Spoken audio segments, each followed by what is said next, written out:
കേരളത്തിന്റെ വികസനത്തിനായി നിരവധി പദ്ധതികൾ നടപ്പിലാക്കുമെന്ന് കേന്ദ്ര സർക്കാർ. റോഡ് വികസനം ഉൾപ്പെടെയുള്ള അടിസ്ഥാന സൌകര്യ വികസന പ്രവർത്തനങ്ങൾക്കായി 3 ലക്ഷം കോടിയുടെ പദ്ധതി കേരളത്തിൽ നടപ്പാക്കുമെന്ന് കേന്ദ്ര ഉപരിതല ഗതാഗത വകുപ്പ് മന്ത്രി നിതിൻ ഗഡ്കരി. കേരളത്തിൽ നിക്ഷേപം നടത്താൻ കേന്ദ്രത്തിന്റെ എല്ലാ പിന്തുണയും ഉണ്ടാകുമെന്ന് കേന്ദ്ര വാണിജ്യ മന്ത്രി പീയൂഷ് ഗോയലും വ്യക്തമാക്കി. ഇൻവെസ്റ്റ് കേരള ആഗോള നിക്ഷേപക ഉച്ചകോടിയിൽ സംസാരിക്കവെയായിരുന്നു പ്രഖ്യാപനം.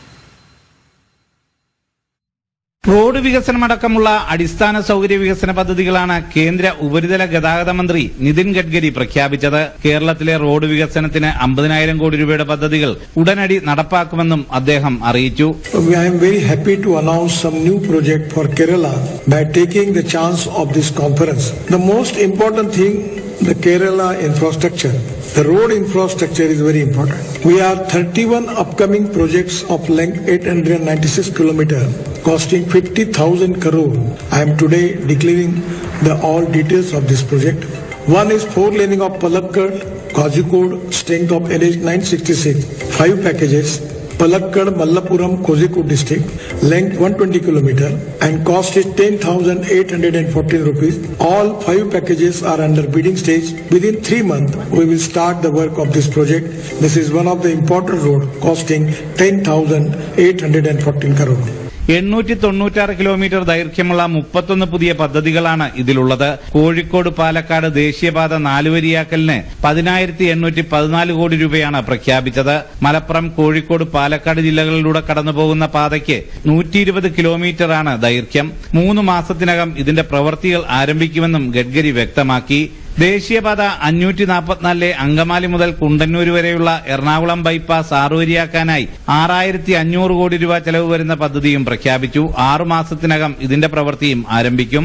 62.7 കിലോമീറ്റർ ദൈർഘ്യം വരുന്ന തിരുവനന്തപുരം ഔട്ടർ റിംഗ് റോഡ് നിർമ്മാണത്തിനായി 5,000 കോടി രൂപയും കൊല്ലം ജില്ലയിലെ റോഡ് വികസനത്തിന് 300 കോടി രൂപയുമാണ് പ്രഖ്യാപിച്ചിട്ടുള്ളത്. കൊല്ലത്തെ തമിഴ്നാടുമായി ബന്ധിപ്പിക്കുന്ന പാതയിൽ കൊല്ലം ജില്ലയിൽ 38.6 കിലോമീറ്ററാണ് ഉള്ളത്. ഇതിന്റെ പ്രവൃത്തിയും 5 മാസത്തിനകം ആരംഭിക്കും.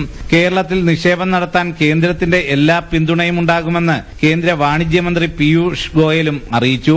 I have come to express the central government's solidarity and full support to Invest Kerala.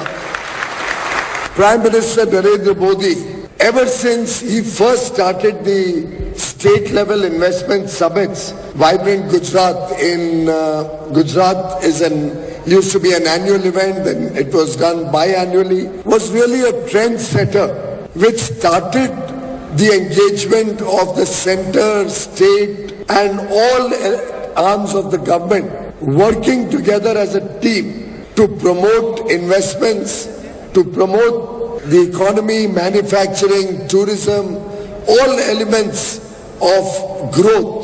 And I must say, I'm indeed delighted that today the entire country is working with the spirit of cooperative federalism.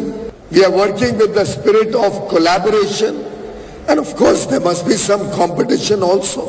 ഇന്നും നാളെയുമായി കൊച്ചിയിൽ നടക്കുന്ന invest Kerala ആഗോള നിക്ഷേപ ഉച്ചകോടി മുഖ്യമന്ത്രി പിണറായി വിജയൻ ഉദ്ഘാടനം ചെയ്തു. വ്യവസായ മന്ത്രി പി രാജീവ് അധ്യക്ഷത വഹിച്ച ചടങ്ങിൽ കേന്ദ്ര സഹമന്ത്രി ജയന്ത് ചൌധരി അടക്കമുള്ളവർ സംസാരിച്ചു. 2 ദിവസങ്ങളിലായി നടക്കുന്ന ആഗോള നിക്ഷേപ ഉച്ചകോടിയിൽ 26 രാജ്യങ്ങളിൽ നിന്നുള്ള പ്രതിനിധികളടക്കം 3000-ഓളം പേരാണ് പങ്കെടുക്കുന്നത്. 30 സെഷനുകൾ ഉച്ചകോടിയിൽ ഉണ്ടാകും. 3 രാജ്യങ്ങളിൽ നിന്നുള്ള മന്ത്രിതല സംഘവും ഉച്ചകോടിയിൽ പങ്കെടുക്കുന്നുണ്ട്. സുധീഷ് ഗോപാൽ, ജനം, കൊച്ചി. തിരികെ എത്താം ഇടവേളയ്ക്ക് ശേഷം.